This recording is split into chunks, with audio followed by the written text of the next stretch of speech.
अस्सलामुअलैकुम दोस्तों, क्या आप जानते हैं कि एक अच्छी दूध देने वाली भैंस या गाय आपकी माहाना आमदनी में हज़ारों रुपए का इजाफा कर सकती है? लेकिन बहुत से लोग डेयरी फार्मिंग शुरू तो कर लेते हैं मगर चंद बड़ी गलतियों की वजह से नुकसान उठाते हैं।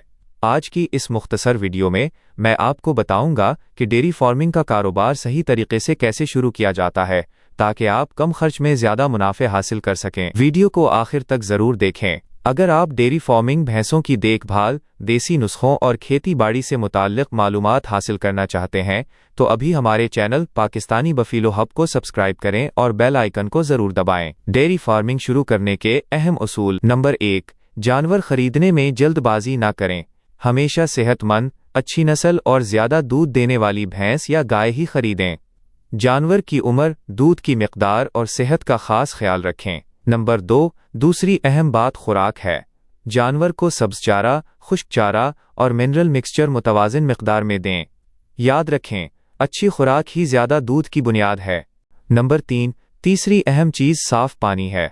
गर्मी हो या सर्दी, जानवर को हर वक्त साफ़ और ताज़ा पानी मिलना चाहिए क्योंकि पानी की कमी दूध की पैदावार को फ़ौरन कम कर देती है। नंबर 4, चौथी बात शेड यानी बाड़े की सफाई है।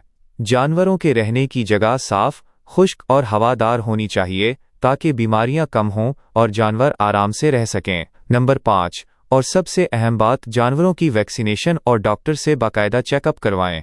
बीमारी से बचाव इलाज से कहीं ज़्यादा सस्ता और बेहतर होता है। नतीजा, कंक्लूजन। दोस्तों, कामयाब डेयरी फार्मिंग का राज सिर्फ महंगे जानवर खरीदना नहीं बल्कि उनकी अच्छी देखभाल, मुतवाज़िन खुराक, साफ़ पानी और बरवक्त इलाज है।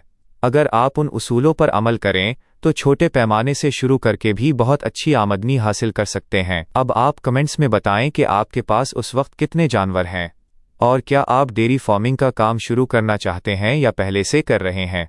अगर वीडियो पसंद आई हो तो उसे लाइक करें, अपने दोस्तों के साथ शेयर करें और मज़ीद मालूमाती वीडियोज़ के लिए हमारे चैनल पाकिस्तानी बफेलो हब को सब्सक्राइब करना ना भूलें।